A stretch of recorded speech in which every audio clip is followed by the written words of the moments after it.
Hello students, बहुत से students का कमेंट आ रहा है कि मैम रीट मेंस की स्ट्रेटजी बताइए कि किस प्रकार से हम रीट मेंस की तैयारी करें, क्योंकि अभी तक रीट मेंस की कोई बात नहीं हो रही है। रीट मेंस कब तक होने वाला है इस पर भी कोई जिक्र नहीं किया गया है। तो किस प्रकार से हमारी रणनीति रहे और किस प्रकार से हम रीट मेंस की तैयारी करें, तो आज हम इसी बिंदु पर बात करने वाले हैं कि रीट मेंस की तैयारी आपको अब से कैसे करनी है, साथ ही साथ कब तक रीट मेंस हो सकता है, और जो भी मेरी स्ट्रेटजी रही थी वही मैं आपके साथ शेयर करूंगी और कैसे आप भी अपनी एक अच्छी रणनीति बनाते हुए तैयारी कर सकते हो, इस पर आज हम यहाँ डिस्कस करने वाले हैं। अगर आप भी रीट मेंस की तैयारी कर रहे हैं तो इसका मतलब है आपने सिलेबस निकलवा लिया होगा।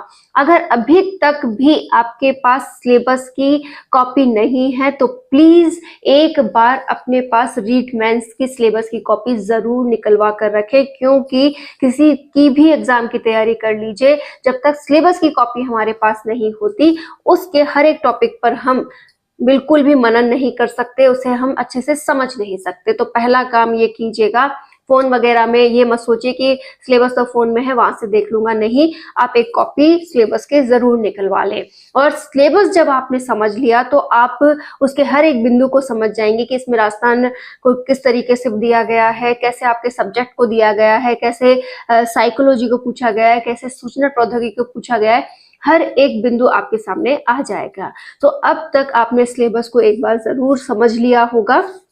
मैं आपको यहाँ पर कैसे तैयारी करनी है, कौन से बिंदुओं को अभी से बहुत अधिक तैयार करना है ताकि आगे चलकर सिलेक्शन आपको मिल सके, उस पर डिस्कशन करूंगी। क्योंकि सिलेबस आप सभी ने निकलवा लिया है और नहीं निकलवाया है तो आप जरूर निकलवा लें। देखिए, जब आपके पास सिलेबस होगा तो आप उसमें ये देख पाएंगे कि उसमें राजस्थान जीके को बहुत अधिक महत्व दिया गया है, कि जो हमारा रीट मेंस का पेपर है उसमें जो राजस्थान जीके है उसको बहुत अधिक महत्व दिया गया है। राजस्थान का करंट अफेयर्स भी बहुत अच्छे से पूछा जाता है। तो पहली प्रायोरिटी आपको किसको देनी है? राजस्थान जीके को देनी है। जब तक आपके पास एग्जाम की कोई डेट नहीं आ जाती, एग्जाम फिक्स नहीं हो जाता, आपको काम किस पर करना है? राजस्थान जीके पर। इसके लिए या तो ऑलरेडी आपके पास कोई बुक होगी जिसमें राजस्थान जीके मेंशन है, या फिर आप एक अच्छी बुक भी खरीद सकते हो। याद रखिएगा, हमें तैयारी सेल्फ करनी है, सेल्फ को ही प्रायोरिटी देनी है, क्योंकि कोई भी आपको उतना अच्छा नहीं सिखा सकता जितना आप खुद सीख सकते हो। हाँ, ये अलग बात है कि कोई टॉपिक आपको नहीं आ रहा है, उसे आप यूट्यूब वगैरह से या किसी ऑफलाइन टीचर से आप उसे समझ लो, ठीक है, लेकिन हर एक पॉइंट पर कोशिश आपकी ही रहने वाली है। तो हमेशा अपनी पढ़ाई को सेल्फ प्रायोरिटी दे कि जितना अच्छा मैं पढ़ूंगा उतना ही अच्छा मैं स्कोर कर पाऊंगा। तो ये एक बात ये ध्यान रखें कि राजस्थान जीके की बुक आपके पास होनी चाहिए और उसे आज से ही पढ़ना स्टार्ट कर दो, क्योंकि रीट मेंस में राजस्थान जीके का बहुत अधिक महत्व है। उसे आप हर प्रकार से पढ़ लीजिए, चाहे वो उसकी कला संस्कृति हो, चाहे उसके मंदिर हो, चाहे किसी भी लोकगीत जो भी हैं, उन सभी टॉपिक पर आपको पकड़ बनानी है। उनको आज से ही आप अच्छे से तैयार करना स्टार्ट कर दो। दूसरा काम आपको करना है, आपके सब्जेक्ट पर पकड़ बनानी है, कि आप चाहे एसएसटी से बिलोंग करते हैं, चाहे आप साइंस से बिलोंग करते हैं, आप चाहे किसी भी सब्जेक्ट से बिलोंग करते हैं, आपको उस पर पकड़ बनानी है। अब बात यह आती है कि राजस्थान जीके और सिलेबस को अगर हम बहुत अच्छे से करें तो हम कैसे करेंगे? तो मेरा ये मानना है, अभी समय है स्टूडेंट्स, अभी जब तक रीट प्री होगा, रीट प्री का रिजल्ट आएगा, उसके बाद ही रीट मेंस के आने की संभावना है। और रीट मेंस आकर के जब फॉर्म भरे जाएंगे उसमें आपको रीट प्री की मार्कशीट चाहिए होती है, उसके जो पासिंग आपने किया है उसकी मार्कशीट आपको वहां दिखानी होती है। तो आपको ये तो मानना ही पड़ेगा कि जब तक ये रीट एग्जाम होगा, रीट के रिजल्ट आएगा और जब आप पास हो चुके होंगे उसके बाद ही आप रीट मेंस का भरोगे, तो अभी ये समय पड़ा है। उसके बाद जब वैकेंसी आती है तो 3-4 महीने वैसे भी पेपर होने की संभावना नहीं रहती। तो कुल मिलाकर आप ये मान सकते हो कि जो 2025 का दिसंबर है उससे पहले तो रीट मेंस होने की संभावना नहीं है। कि आप नवंबर के बाद सोच सकते हो कि हो जाएगी, लेकिन उससे पहले कोई चांसेस नहीं है। तो अभी भी हमारे पास बहुत समय है। हम चाहे तो रीट मेंस को 0 लेवल से भी स्टार्ट कर सकते हैं, जिनकी भी रीट क्लियर है या फिर जो अब बस एग्जाम देने के बाद इसे क्लियर कर चुके होंगे, वो भी अभी से तैयारी करना स्टार्ट कर दे कि हाँ मेरा पेपर बहुत अच्छे से हो गया था, मैं रीट क्लियर कर लूंगा और मैं अभी से रीट मेंस की तैयारी कर रहा हूँ। तो जैसे ही आपका रीट फ्री हो जाए तो आप भी तैयारी स्टार्ट कर दीजिएगा, और जिनका रीट क्लियर है वो भी तैयारी स्टार्ट कर दें। और सबसे अधिक महत्व दें पहले राजस्थान जीके को और अपने सब्जेक्ट को। अब राजस्थान जीके को कहाँ से पढ़ना है और सब्जेक्ट को कहाँ से पढ़ना है वो बात कर लेते हैं। देखिए, आप टीचर किसके बनने वाले हैं? 3rd ग्रेड के। एक बहुत ही बारीक लेवल से अगर आप इस बात को सोचते हैं तो एक बार सोचिए, आप टीचर किसके बनने वाले हैं?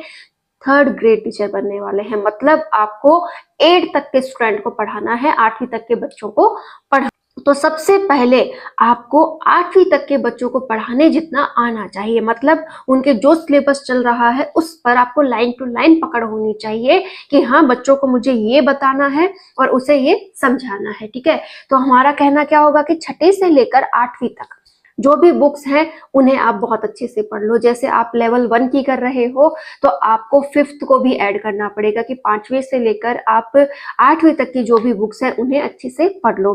अब ये तो हो गया कि जो बच्चों को पढ़ाना है वो पढ़ा, लेकिन आप तो टीचर बनने वाले हो तो आपको क्या करना होगा? 8वीं से लेकर 10वीं तक की बुक्स को भी पढ़ना होगा, लेकिन वही टॉपिक्स जो कि आपके सिलेबस में डले हुए हों। जैसे आप कोई टॉपिक पढ़ रहे हो और वो टॉपिक आपके सिलेबस का है, अगर वो 9th की बुक में है तो आप उसे 9th की बुक से तैयार करो, अगर वो 10th की बुक से है तो आप उसे 10th की बुक से तैयार करो। इसका मतलब ये नहीं होता कि पूरी बुक पढ़ो। अगर आपकी कैपेसिटी बहुत अच्छी है, आप बहुत जल्दी पढ़ पाते हो और समय भी आपको लगता है कि सफिशिएंट है, मैं कर लूंगा, तो आप 6ठी से लेकर 10वीं तक की बुक्स को पूरा तैयार कर सकते हैं। रोज एक एक चैप्टर की अगर आप फिक्स करते हैं कि हाँ आज एक चैप्टर मुझे पूरा करना है जिसको मुझे अच्छे से समझना है, अंडरलाइंस करते हुए समझना है, उसी के आगे चलकर मैं शॉर्ट नोट्स भी बना लूंगा, तो आप इस तरीके से रोज तैयारी कर सकते हो। ये आप पे डिपेंड करेगा। लेकिन एक बात ध्यान रखिएगा, जब भी आप इन बुक्स को पढ़ें खुद पढ़े। ये नहीं कि यूट्यूब पर एक वीडियो चल रहा है 6ठी से लेकर 10वीं तक की एसएसटी की बुक हम इस वीडियो में कंप्लीट करवा रहे हैं, तो ये उन्होंने छांट के काम किया है। ऐसा तो है नहीं कि पूरी बुक को वो 1-2 घंटे में आपसे करवा देंगे, नहीं हो पाएगा। तो किसी का पका पकाया माल खाने से अच्छा है कि आप खुद पकाएं, उसमें आपको पता चलेगा कि कैसे वो पकाया गया है। होता है ना कि भाई आपके भी खेत है, लेकिन आप ये सोच रहे हो अरे यार वो देख मेरे पड़ोस वाले का खेत कितना अच्छा हो गया है, कितनी अच्छी फसल आ रही है, वो कितना उसमें कर रहा है, बस ये सोच रहे हो। ठीक है, और अपने खेत की तरफ आपको ध्यान ही नहीं है, आप कोई मेहनत नहीं कर रहे हो, उसमें कुछ भी आपने अभी तक अच्छा नहीं किया है, तो कैसे फसल अच्छी होगी? और उसकी फसल आपको मिलने वाली नहीं है, और अगर आप उससे ले भी आए तो आपको पैसे देने पड़ेंगे। ठीक है, तो इससे अच्छा ये है कि आप खुद मेहनत करें। हाँ, आप उससे पूछ लो भाई तू क्या कर रहा है, तूने कैसे कैसे काम किया है। जैसे मैं अभी आपको गाइड कर रही हूँ तो मैं आपको ये बता रही हूँ कि किस प्रकार से आपको एक अच्छी फसल तैयार करनी है, एक अच्छा आपका तैयारी का लेवल तैयार करना है। तो ये होती है एक गाइडेंस कि हाँ हम गाइडेंस दें, हाँ आपको ये बता दें कि कैसे तैयारी करनी है, लेकिन तैयारी हमें खुद ही करनी है। किसी के बहकावे में नहीं आना है कि हाँ मैं वो वीडियो देख लूंगा या फिर वहां से शॉर्टली किसी के नोट्स लेके पढ़ लूंगा। नहीं बेटा, आप जितना ज्यादा खुद करोगे ना उतना ही आगे बढ़ोगे। और ये एक तैयारी अगर आपने बहुत अच्छे से कर ली तो इसके आधार पर आप आगे भी बहुत कुछ कर सकते हो। तो कभी भी किसी भी चीज का शॉर्ट मत ढूंढो, पहले उसको 0 से समझना स्टार्ट करो।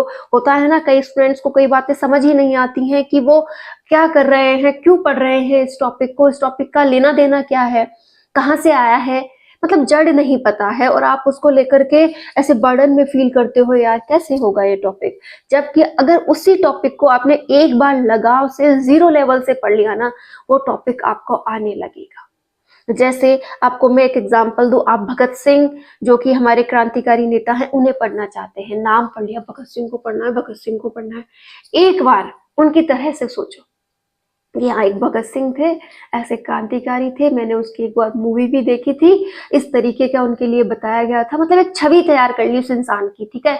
उस तरीके का माहौल अपने माइंड में बना लिया कि वो ऐसे पंजाबी थे, ऐसे पगड़ी बांधते थे, ऐसा माहौल रहता होगा वहां पे, अखबार आते थे, मतलब ऐसे न्यूज पत्रिकाएं आती थी, मतलब आप एक बार एक इमेजिनेशन का अपने चारों तरफ क्राइटेरिया तैयार कीजिए और फिर उस टॉपिक को पढ़िए, आप अपने आप ही उससे जुड़ते चले जाएंगे, ठीक है। तो ये होता है, अपन उस चीज को पहले जीरो लेवल पर सोचें, ठीक है, और उसके बाद जो भी बुक में लिखा है उसको भी एक बार सोचते हुए उस पर अप्लाई करें, और हर एक बिंदु को पकड़े, अरे मिस कैसे हो गया, इसकी मम्मा कौन थी, इनके पापा क्या करते होंगे, कैसा, ये महात्मा गांधी से कैसे मिले होंगे, मतलब आपको गहराई तक जाना है उस बात के, तो आप उस चीज को समझ लेते हो। जैसे आप कला एवं संस्कृति पढ़ रहे हो, तो ये कला कैसे आई होगी, किसने इसके बारे में बताया होगा, और ये कैसी होती होगी, मतलब आप हर एक बिंदु पर चर्चा करें तो वो टॉपिक समझ में आता है। तो इसलिए किसी के भी शॉर्ट नोट्स वगैरह को अपने ऊपर अप्लाई ना करें कि हाँ मैं इसे पढ़ लूंगा पास हो जाऊंगा, ऐसा ना सोचे, पहले आप किसी भी बात को गहराई से स्टार्ट करें, अभी बहुत समय है, आप कर सकते हो। तो राजस्थान जीके को भी आप 6ठी से 10वीं तक के अंदर ढूंढे, बहुत अच्छे से आपको मिल जाएगा, और वहीं से क्वेश्चन ज्यादा बनते हैं, ये भी रियलिटी है। और अगर एसएसटी वगैरह के, साइंस वगैरह के हो, तो भी आप वहां से बहुत अच्छे से तैयार कर सकते हो, बहुत अच्छा मटेरियल तैयार होगा 6ठी से लेकर 10th तक की बुक्स के अंदर। इसके बाद आपको क्या करना है, साइकोलॉजी पढ़नी है। अब साइकोलॉजी तो 10th तक आती नहीं है, तो आप साइकोलॉजी को भी 11th 12th की साइकोलॉजी की बुक से पढ़ सकते हैं। और अगर आपसे वो मेहनत नहीं होती है, मैं नहीं कह रही आपको फोर्स नहीं कर रही साइकोलॉजी के लिए, आप साइकोलॉजी के कोई भी बुक परचेज कर सकते हो, जो ऑलरेडी अगर आपने रीड प्री में भी ले रखी है, तो उससे भी कई टॉपिक्स रीड मेंस में आते हैं, जैसे आरटी 2009 हो गया आता है, तो आप इस तरीके से भी मैनेज करते हुए पढ़ सकते हो, कोई भी मार्केट से साइकोलॉजी की बुक ला सकते हो। तो पहले आप इन तीनों को प्रायोरिटी देकर के पढ़ लीजिए, क्योंकि सब्जेक्ट और राजस्थान जीके और साइकोलॉजी इन पर बहुत अधिक महत्व रहता है। उसके बाद जो भी आपके सिलेबस के टॉपिक्स हैं उन्हें तैयार कर लीजिएगा, जिसमें सूचना प्रौद्योगिकी वगैरह भी आता है। तो सूचना प्रौद्योगिकी वगैरह के लिए आप बाद में पढ़ सकते हो, लेकिन इन 3 बिंदुओं पर आपको आज से ही काम करना होगा, क्योंकि यही आपका आगे चलकर एग्जाम क्लियर करवाने में मदद करेंगे। बाद में देखो भीड़ भी बढ़ेगी, प्रेशर भी बढ़ेगा, एग्जाम डेट भी पास में आएगी, लेकिन अभी कुछ नहीं है, आप रिलैक्स मूड में तैयारी कर सकते हो, अभी से अपने लिए स्ट्रॉन्ग लेवल तैयार कर सकते हो। और कोई ये कह रहा है कि अभी से करूं या नहीं करूं, तो प्लीज अभी से करो, क्योंकि आगे चलकर ये आपके लिए बहुत बड़ा प्रॉफिट साबित हो। अगर कोई रीट मेंस के साथ साथ फर्स्ट ग्रेड सेकंड ग्रेड की भी तैयारी कर रहा है, तो वो भी करता रहे, क्योंकि जो ये तैयारी है, जैसे राजस्थान जीके है, फर्स्ट ग्रेड में भी आता है, सेकंड ग्रेड में भी पूछा जा रहा है, सब्जेक्ट आपको दोनों ग्रेड्स में यूजफुल है, तो आप अपने लेवल की भी तैयारी कर सकते हैं, साथ साथ आपका थर्ड ग्रेड का भी होता रहेगा, क्योंकि टीचिंग लाइन है, इसमें आपके जो भी टॉपिक्स है वो कॉमन से ही रहते हैं, किसी में ज्यादा किसी में कम, तो आप अपनी गहराई से पढ़ते रहिए, वो हर किसी के लिए यूजफुल होता जाएगा। मैंने अपनी रीड्स मेंस में इसी तरीके से तैयारी की थी, लेकिन इसे थोड़ा और इम्प्रूव मैंने आपके लिए कर दिया है कि आप अभी से तैयारी करें, बहुत अच्छे से तैयारी करें, हर एक बिंदु पर चर्चा करें, पुराने जो भी पेपर हैं उन्हें जरूर परचेज करें, और उनसे कैसे क्वेश्चंस बने हैं ये भी पकड़ तैयार करें। आपको हर एक दिन अपने टॉपिक को फिक्स करना है, उसे कंप्लीट करने की कोशिश करनी है, और ये सोचना है अगले दिन मुझे इसका पेपर देना है, तो वो टॉपिक आप, उस टॉपिक पर आपकी एक अलग ही लगन देखने को मिलेगी कि हाँ मुझे ये टॉपिक क्लियर करना है। तो आप कर सकते हैं, आप बहुत अच्छा कर सकते हैं, और बिना कोचिंग कर सकते हैं, सेल्फ कर सकते हैं। एग्जाम का मैंने आपको बता ही दिया है कि अक्टूबर तक कोई संभावना नहीं है, लेकिन अक्टूबर के बाद इसका जो भी है देखा जा सकता है, और जो भी आपकी तैयारी है बहुत अच्छी हो जाएगी, अभी बहुत समय है, लेकिन तैयारी प्लीज अभी से स्टार्ट करें। यह ना सोचे कि एग्जाम की डेट आएगी उसके बाद ही मैं तैयारी करूंगा, तो ये आपके लिए बहुत गलत रहेगा। और जिनका भी रीट प्री का एग्जाम है, प्लीज रीट प्री दे ले, और अच्छे से रीट प्री को क्लियर करते हुए आप भी तैयारी कर सकते हो। All the best.